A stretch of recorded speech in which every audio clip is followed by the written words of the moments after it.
सभी को जय जय श्री राधे। भगवत प्रेमियों, आज की इस वीडियो में हम चर्चा करेंगे कि वैकुंठ चतुर्दशी किस दिन है या कब है, कार्तिक पूर्णिमा देव दीपावली कब है, चातुर्मास का या कार्तिक मास के व्रत का उद्यापन और पारण कब है, भीष्म पंचक व्रत या पंचभीकु व्रत का पारण व उद्यापन कब करना चाहिए, क्योंकि इस बार कार्तिक पूर्णिमा पर चंद्र ग्रहण पड़ रहा है और लोगों के मन में बहुत कंफ्यूजन है। इसलिए आज मैं इस वीडियो में चंद्र ग्रहण से जुड़ी हुई सारी जानकारियां भी आप लोगों के साथ साझा करूंगा।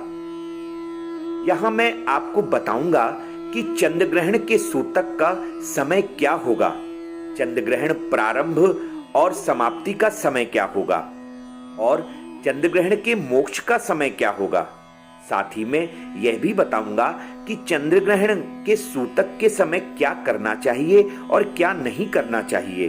साथ ही चंद्र ग्रहण काल में क्या करना चाहिए और क्या नहीं करना चाहिए, चंद्र ग्रहण के समाप्ति पे क्या करें और क्या ना करें। इसलिए मेरी आज की वीडियो को आप लोग पूरा लास्ट तक देखिएगा और ध्यान से सुनिएगा। पर उससे पहले अगर आपने मेरे चैनल को सब्सक्राइब नहीं किया है तो कृपया पहले मेरे चैनल राधे कृष्णा को सब्सक्राइब कर दें, साथ ही बेल आइकन भी प्रेस कर दें, जिससे आपको मेरे आगामी वीडियोस और मेरे आगामी संकीर्तन प्रोग्राम्स व मेरे नए भजनों के अपडेट्स आपको सही समय पर मिल सके। भगवत प्रेमियों, पहले बात करते हैं कि वैकुंठ चतुर्दशी कब है, इस चतुर्दशी में कैसे पूजा करनी चाहिए और पूजा का शुभ मुहूर्त क्या है। तो मैं बता दूं कि वैकुंठ चतुर्दशी तिथि 6 नवंबर 2022 दिन रविवार सायं 4:28 पर प्रारंभ होकर 7 नवंबर 2022 दिन सोमवार सायं 4:15 पर समाप्त हो रही है। वैसे तो किसी भी तिथि का व्रत उसकी उदया तिथि में ही किया जाता है, पर शास्त्रों के अनुसार वैकुंठ चतुर्दशी पर विष्णु जी और शिव जी की पूजा निशिता काल में की जाती है। इसलिए वैकुंठ चतुर्दशी 6 नवंबर 2022 को मनाई जाएगी। निष्ठा काल पूजा का मुहूर्त 6 नवंबर 2022 में रात को 11:45 PM से 7 नवंबर 2022 12:37 AM तक रहेगा और इसी दिन सुबह भगवान शिव जी और भगवान विष्णु की पूजा करेंगे। सुबह पूजा का मुहूर्त है 6 नवंबर 2022 दिन रविवार को प्रातः 11:48 से दोपहर 12:32 तक रहेगा, जो कि अभिजीत मुहूर्त है। वैकुंठ चतुर्दशी के दिन दीपदान का बहुत अधिक महत्व है। शास्त्र और पुराण कहते हैं कि जो इस दिन भगवान शिव शंकर और भगवान विष्णु जी की प्रसन्नता के लिए दीप का दान करते हैं, उनके अनेक जन्मों के महापाप नष्ट हो जाते हैं। इसलिए वैकुंठ चतुर्दशी की दीपदान रविवार 6 नवंबर 2022 को करेंगे, क्योंकि इस दिन संध्या में बड़ा ही शुभ मुहूर्त है और इसी दिन निशिता काल में भगवान विष्णु और शिव जी की पूजा भी है। और वैकुंठ चतुर्दशी की कथा भी श्रवण करेंगे, क्योंकि संत कहते हैं वैकुंठ चतुर्दशी की कथा के श्रवण मात्र से 14,000 जन्मों के पाप कर्म नष्ट हो जाते हैं। वैकुंठ चतुर्दशी की कथा का वीडियो भी मैं जल्द ही डाल दूंगा, आप जरूर से जरूर श्रवण कीजिए। भगवत प्रेमियों, अब बात करते हैं कार्तिक पूर्णिमा की। तो मैं आपको बताता चलूं कि कार्तिक पूर्णिमा को देव दीपावली और त्रिपुरारी पूर्णिमा भी कहते हैं, क्योंकि इस दिन भगवान शिव ने त्रिपुरासुर का वध किया था, जिससे प्रसन्न होकर सभी देवताओं ने काशी में जाकर भगवान शिव की स्तुति करी थी और दिए जलाए थे। इसलिए कार्तिक पूर्णिमा के दिन दीपदान किया जाता है और इसे देव दीपावली कहते हैं। उदया तिथि के अनुसार इस वर्ष 2022 में कार्तिक पूर्णिमा 8 नवंबर को मनाई जाएगी। कार्तिक पूर्णिमा तिथि की शुरुआत 7 नवंबर की शाम 4:15 से हो रही है, जिसका समापन 8 नवंबर की शाम 4:31 पर होगा। लेकिन 8 नवंबर को चंद्र ग्रहण है और कार्तिक पूर्णिमा का शुभ प्रदोष काल 7 नवंबर को पड़ रहा है। इसलिए कार्तिक पूर्णिमा या देव दीपावली का जो दीपदान है उसे हम 7 तारीख को यानी 7 नवंबर दिन सोमवार को प्रदोष काल में करेंगे। कार्तिक पूर्णिमा के दीपदान का प्रदोष काल मुहूर्त 7 नवंबर 2022 को शाम 5:15 से 7:49 तक रहेगा, मतलब 2 घंटे 35 मिनट करीब। इसलिए देव दीपावली के दीपदान को हम इसी समय अवधि के भीतर कर लेंगे। इसके अलावा कार्तिक पूर्णिमा का दीपदान 8 नवंबर 2022 को ग्रहण खत्म होने के बाद भी किया जा सकता है। भगवत प्रेमियों, जैसा कि मैं अपनी पिछली वीडियोस में आप लोगों को बता चुका हूं कि कार्तिक पूर्णिमा के दिन भगवान श्री सत्यनारायण जी की कथा सुनना बहुत ही पुण्यदायक होता है। इसलिए सत्यनारायण भगवान की कथा 7 नवंबर 2022 को शुभ प्रदोष काल में ही करनी चाहिए। सत्यनारायण भगवान की कथा का वीडियो भी मैं जल्दी ही लेकर आऊंगा, जिससे आप भगवान श्री सत्यनारायण जी की कथाओं के 5 अध्यायों का श्रवण कर सकते हैं।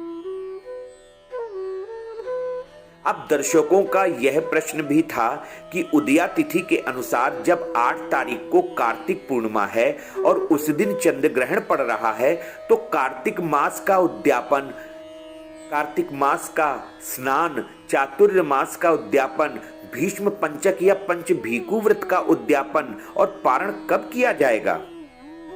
इसके बारे में बात करने से पहले जान लेते हैं इस साल के चंद्र ग्रहण के बारे में। भगवत प्रेमियों, इस वर्ष 2022 में कार्तिक पूर्णिमा को पड़ने वाला चंद्र ग्रहण इस साल का आखिरी चंद्र ग्रहण होगा। साल का यह अंतिम चंद्र ग्रहण 8 नवंबर 2022 दिन मंगलवार को लगेगा। कार्तिक पूर्णिमा के दिन लगने वाला यह चंद्र ग्रहण पूर्ण चंद्र ग्रहण होगा। भारतीय समयानुसार यह चंद्र ग्रहण 8 नवंबर 2022 को शाम 5:32 से शुरू होगा और शाम 6:18 पर समाप्त हो जाएगा। भगवत प्रेमियों, आपको बता दूं कि ग्रहण पड़ने के पहले का समय अशुभ माना जाता है। इसी कारण इसको सूतक बोलते हैं। सूर्य ग्रहण के समय सूतक काल 4 प्रहर का होता है, यानी 12 घंटे का, और चंद्र ग्रहण के समय का जो सूतक काल होता है वो 3 प्रहर यानी 9 घंटे का होता है। इसलिए इस बार के चंद्र ग्रहण का सूतक काल सुबह 9:21 पर शुरू हो जाएगा और शाम को 6:18 यानी ग्रहण के मोक्ष के साथ खत्म हो जाएगा। अब बात करते हैं कि यह चंद्र ग्रहण कहां दिखेगा और कहां नहीं दिखेगा। तो देश के कई हिस्सों में चंद्र ग्रहण आंशिक और कई हिस्सों में पूरा दिखाई देगा। देश के पूर्वी भाग जैसे कोलकाता, कोहिमा, पटना, पुरी, रांची, ईटानगर के आसपास के शहरों में पूर्ण चंद्र ग्रहण दिखाई देगा। शेष भारत में आंशिक चंद्र ग्रहण ही दिखेगा। अगर विदेशों की बात करें तो एशिया, ऑस्ट्रेलिया, प्रशांत महासागर, हिंद महासागर, उत्तरी पूर्वी यूरोप, उत्तरी अमेरिका और दक्षिणी अमेरिका में उनके अधिकांश हिस्से में साल का आखिरी चंद्र ग्रहण दिखाई देगा, मगर दक्षिण पश्चिमी यूरोप और अफ्रीका में ग्रहण दिखाई नहीं देगा। भगवत प्रेमियों, आइए बात करते हैं चंद्र ग्रहण क्यों पड़ता है। जैसा कि आप लोगों को पता है कि चंद्रमा सूर्य के प्रकाश से प्रकाशित है। पृथ्वी सूर्य की परिक्रमा करती है और चंद्रमा पृथ्वी की। तो कभी कभी ऐसा होता है कि सूर्य और चंद्रमा के बीच में पृथ्वी आ जाती है, तो सूर्य की रोशनी चंद्रमा पर नहीं पड़ पाती। इस पूरी घटना को चंद्र ग्रहण कहा जाता है। ज्योतिष के अनुसार चंद्र ग्रहण के समय देव पूजा नहीं करनी चाहिए। साथ ही घर में रखे हुए खाने में सूतक काल से पहले ही तुलसी दल डाल देने चाहिए या कुश डाल देना चाहिए। इससे खानों पर ग्रहण का प्रभाव नहीं पड़ता है। ग्रहण काल के समय भोजन आदि नहीं करना चाहिए। मल मूत्र त्याग नहीं करना चाहिए। गर्भवती महिलाओं को इस दौरान घर से बाहर नहीं निकलना चाहिए और ग्रहण के समय सोना नहीं चाहिए। ग्रहण काल में जितना ज्यादा से ज्यादा हो सके उतना प्रभु का नाम जप करना चाहिए। अपने गुरु मंत्र का जाप करना चाहिए। अपने इष्ट मंत्र का जाप करना चाहिए, क्योंकि शास्त्र कहते हैं कि ग्रहण काल में किया हुआ जप लाख गुना हो जाता है। पर जो भाई और बहनें जॉब करते हैं और जिन्हें इस दिन भी अपनी ड्यूटी पर जाना है, वे भी ग्रहण का नियम कर सकते हैं। बस उन्हें करना है कि लंच ग्रहण काल के पहले कर लें। हो सके तो ग्रहण काल में बाहर ना निकलें। ग्रहण के दौरान भले वो ऑफिस में ही हो, तब भी मन ही मन अपने गुरु का या अपने इष्ट का नाम जप करते रहें। अब जो लोग घर पर हैं, वे इस दौरान ग्रहण के बाद दान करें। ग्रहण के समय मंदिर के कपाट को बंद रखें। ग्रहण समाप्ति के बाद पानी में गंगा जल मिलाकर स्नान करें और पूरे घर में गंगा जल का छिड़काव करें। ग्रहण के मोक्ष के बाद अपने मंदिर के कपाटों को खोल दें। ठाकुर जी का स्नान करवाकर विधि पूर्वक पूजा करें, आरती करें और भगवान को भोग लगावें। भगवत प्रेमियों, अब बात करते हैं कि कार्तिक का स्नान कब करें। भीष्म पंचक व्रत या पंच भीखू का व्रत और उद्यापन कब करें। जैसा कि मैंने आपको बताया कि कार्तिक मास का स्नान 7 नवंबर को और 8 नवंबर दोनों दिन किया जा सकता है, पर अगर 8 नवंबर को करना है तो सूतक काल लगने से पहले और ग्रहण के मोक्ष के बाद किया जाएगा। इसी प्रकार कार्तिक मास पंच भीखू या भीष्म पंचक व्रत का उद्यापन 7 तारीख और 8 तारीख दोनों को किया जा सकता है, परंतु अगर 8 तारीख को कर रहे हैं तो सूतक काल के पहले पूजा खत्म कर लेनी चाहिए। सूतक काल के पहले ही ब्राह्मण दाम्पत्य को भोजन करा देना चाहिए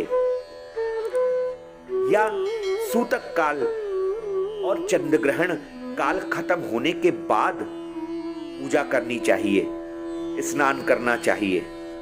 उद्यापन के लिए जैसे मैंने आपको पिछली वीडियो में बताया है कि ब्राह्मण दंपत्ति को आदर सहित भोजन करवाएं, हवन करें और ब्राह्मणों को अच्छे से अच्छा दान दक्षिणा दें। परंतु यहाँ मैं बता दूं कि जो कार्तिक मास की कथा का श्रवण करता है उसे 8 नवंबर को भी जरूर से जरूर कार्तिक मास के अंतिम अध्यायों का पाठ करना है या सुनना है।